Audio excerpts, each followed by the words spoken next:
पढ़ाई करते समय भी यही होता है। अगर आप CA/CS की पढ़ाई कर रहे हैं और अगर आप ये सोचते हैं कि 10 लाख लोग बैठते हैं, मैं कैसे निकलूंगा, 10 लाख लोग बैठते हैं MD मेडिसिन की पढ़ाई करने के लिए, तो मेरा MBBS में सिलेक्शन कैसे होगा। अगर आप ये सोचते हैं कि स्कूल में कंपटीशन करने वाले इतने सारे लोग हैं, मैं तो 10 नंबर में हूं, मैं पहले कैसे आऊंगा। तो आचार्य श्री जी एक बहुत अच्छी बात कहते हैं, जब भी आपके हृदय में कोई विचार पैदा हो और उस विचार के विरोध में जब तक आपके हृदय में एक नकारात्मक विचार पैदा ना हो, तब तक उस विचार के पूरे होने की 100% संभावनाएं रहती हैं। फिर से कहूं, आपके हृदय में कोई विचार पैदा हुआ कि मुझे ऐसा करना है, मुझे माउंट एवरेस्ट की पहाड़ी को चढ़ना है, विचार पैदा हुआ। अब जब तक आपके हृदय में इसका नेगेटिव थॉट्स पैदा नहीं होता, जब तक आप ये नहीं सोच लें अरे वहां चढ़ेंगे, फिसल गए तो, गिर गए तो, अब मान लो वहां पर चढ़े ठंडी कितनी रहती है, सांस लेने में तकलीफ तो नहीं होगी, खाने की क्या जरूरत होगी, घर छूट जाएगा। जैसे ही नेगेटिव थॉट्स आते हैं वैसे ही आपके पॉजिटिव थॉट्स की कैपेसिटी कम होती चली जाती है।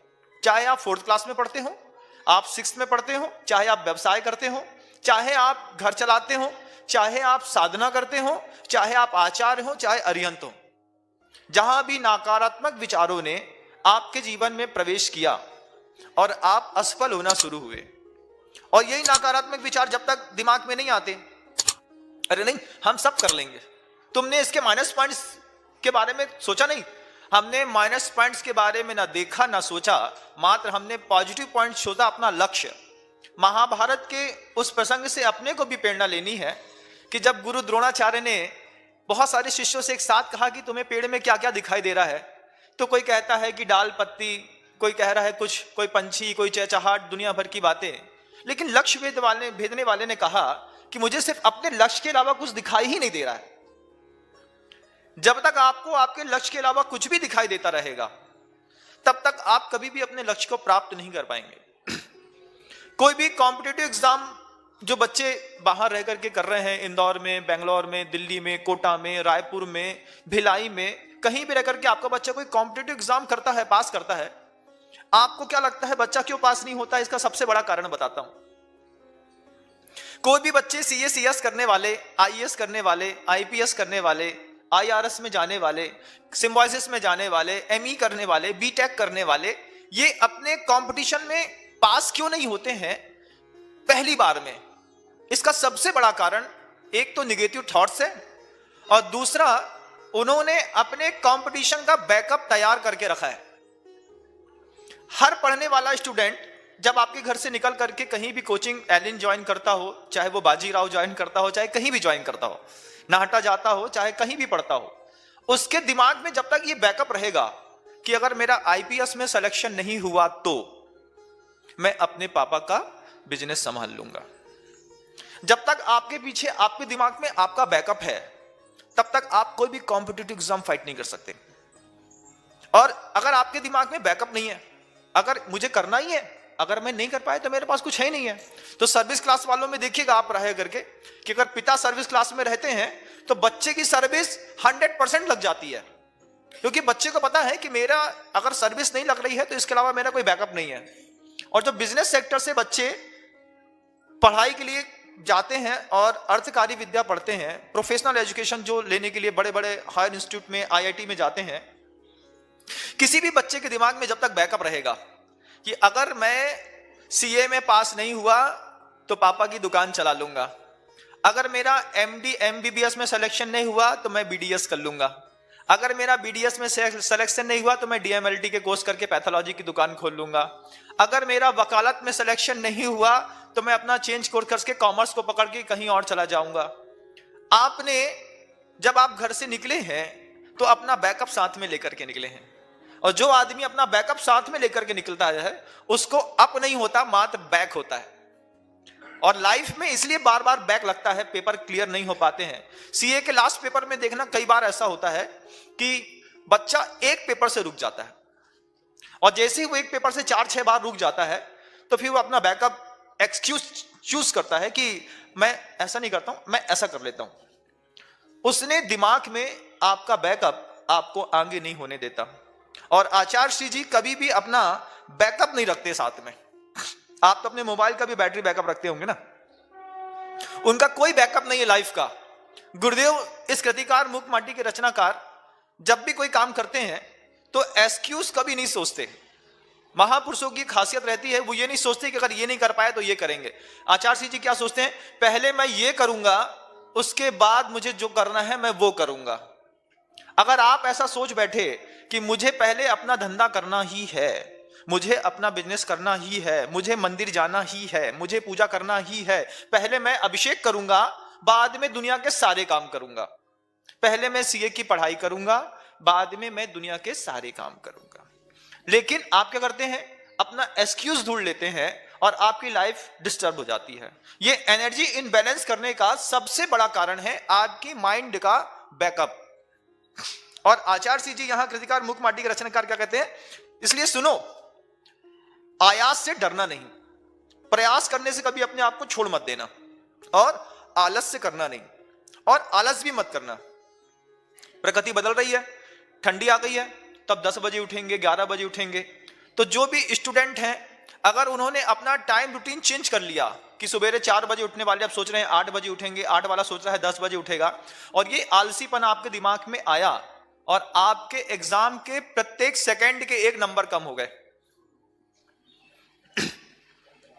कितनी बड़ी बात होती है कि अगर आपने 1 मिनट भी लेट किया तो आपकी मार्कशीट से मान लो 60 नंबर जा रहे हैं। ऐसे लोग कभी भी प्रगति के साथ अपने मन को बहलाने की कोशिश नहीं करते। वो तो ये देखते प्रगति कुछ भी हो, मेरी नियति जो है मैं तो वो करके रहूंगा। किराना दुकान वाले को देख लो, कितनी भी ठंडा क्यों ना हो, 7:30 पे दुकान खोल देता है, मतलब खोल देता है। और उसकी दुकान में मान लो धूप नहीं भी आती है, छाया में दुकान बिल्कुल ठंडी हो जाती है, उसके बाद भी वो दुकान में बैठा रहता है। क्यों? ये साधना है धन कमाने की। जैसे उसकी साधना है दुकानदार की धन कमाने की, ऐसे ही विद्यार्थी की साधना है विद्या का अर्जन करने की। प्रकृति से कभी भी अपने आप को ढालने की और प्रकृति के साथ मिल करके बहकने की कोशिश मत करना। मरी मछली होगी जो पानी के बहाव के साथ बहेगी। आप लोगों को सजगता की आवश्यकता है। टाइम मैनेजमेंट दुनिया की सबसे बड़ी चीज है। प्रकृति जैसे बदलती है, हमारा टाइम का बायोलॉजिकल क्लॉक भी चेंज धीरे धीरे होता चला जाता है। गुरुदेव कहते हैं आयास से डरना नहीं, आलस से करना नहीं। फिर आगे कितनी अच्छी बात, कभी कभी, मतलब हमेशा नहीं, कभी कभी साधना के समय ऐसी भी घाटियां आ सकती हैं कि थोड़ी सी प्रतिकूलता में जिसकी समता वह आकाश को चूमती थी, उसे भी विषमता की नागिन सूंघ सकती है। कह रहे हैं, आचार्य कहते हैं कभी कभी, हमेशा नहीं आएंगी घाटियां, उतार चढ़ाव जीवन में हमेशा नहीं आते, कभी कभी आता है, और वो भी सबको नहीं आता, किसी किसी को आता है। तो कभी कभी साधना के समय ऐसी भी घाटियां, घाटियां क्या, उपसर्ग या परिचय, ये घाटियां हैं। उपसर्ग और परिचय रूपी ये घाटियां आ सकती हैं साधक के जीवन में। और जब वो उपसर्ग आता है या फिर जब वो परिचय जीवन में आते हैं, थोड़ी सी प्रतिकूलता में, जिसके सामने समता शिरोमणि शब्द लिखा था, वे समता शिरोमणि कहलाने वाले भी थोड़ी सी प्रतिकूलता में जिसकी समता वह आकाश को चूमती थी, उसे भी विषमता की नागिन सूंघ सकती है।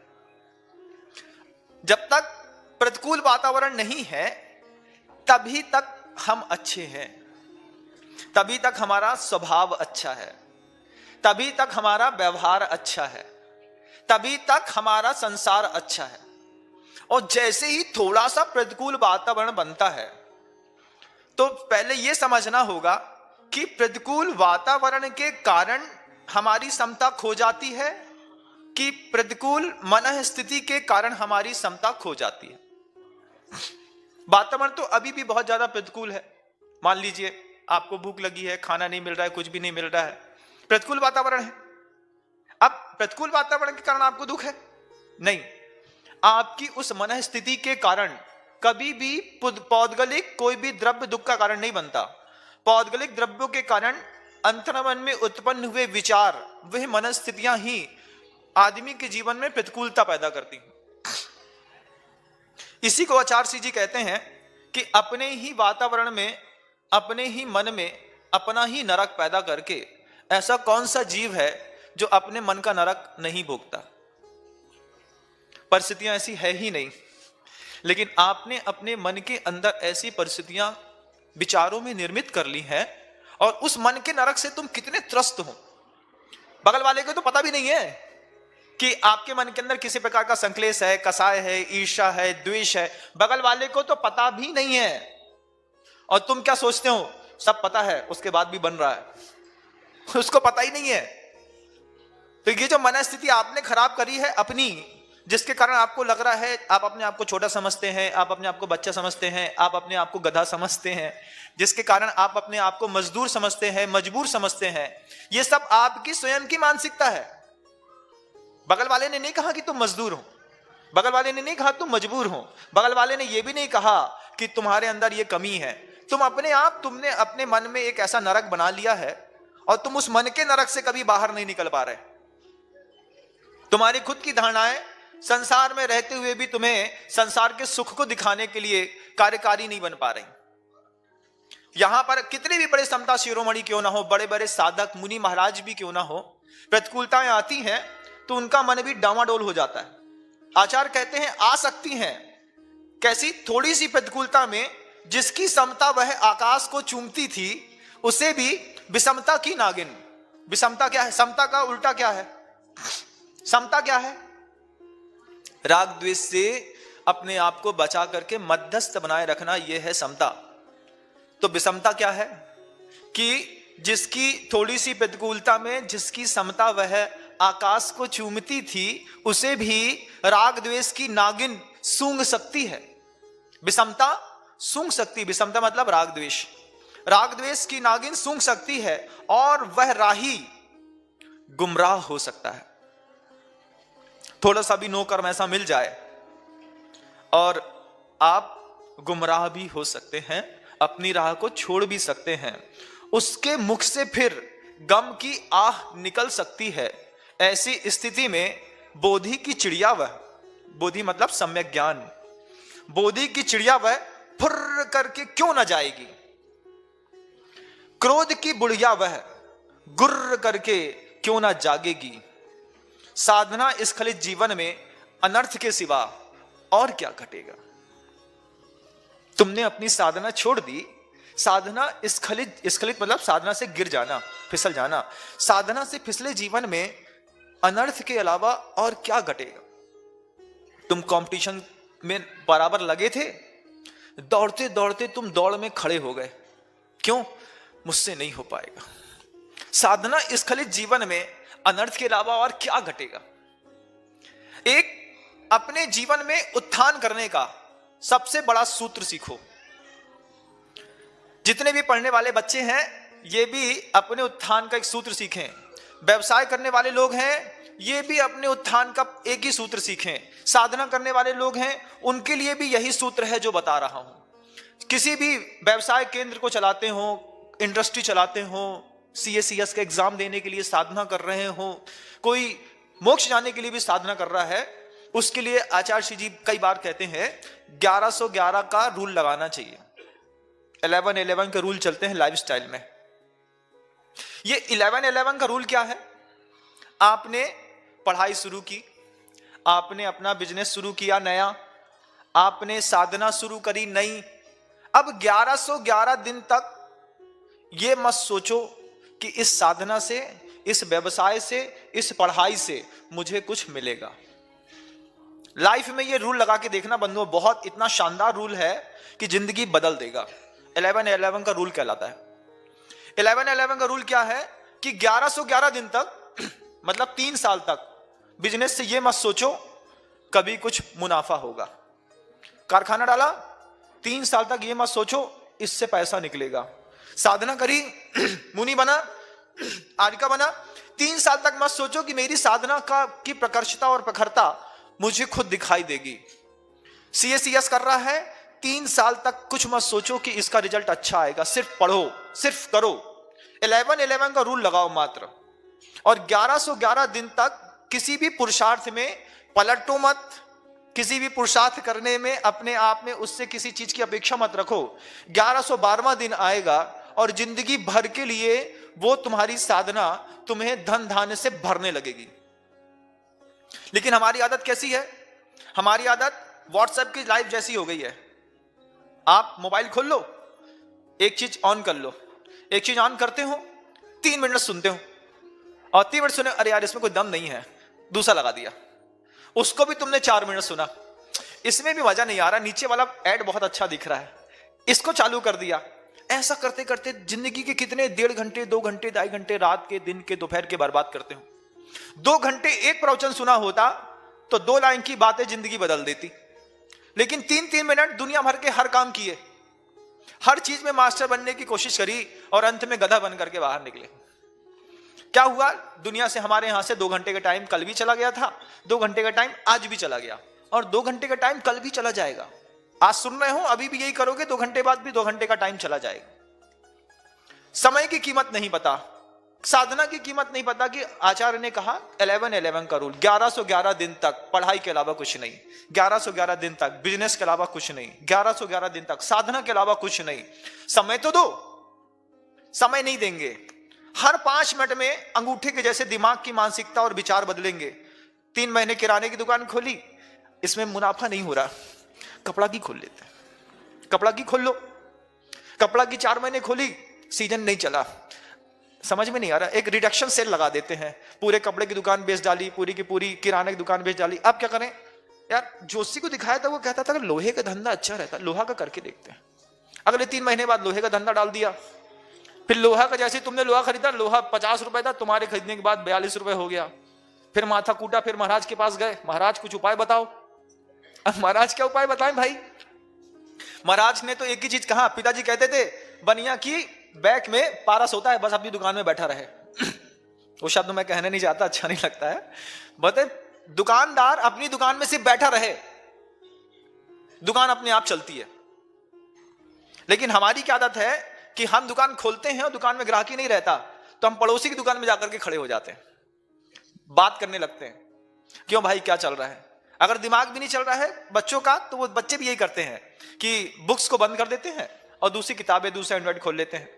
जब एनर्जी में टी लगा दिया तो एनर्जी एक फ्लो में नहीं बहेगी, तो तुम्हारा वैसे भी कॉम्पिटिटिव एग्जाम पास नहीं होने वाला है।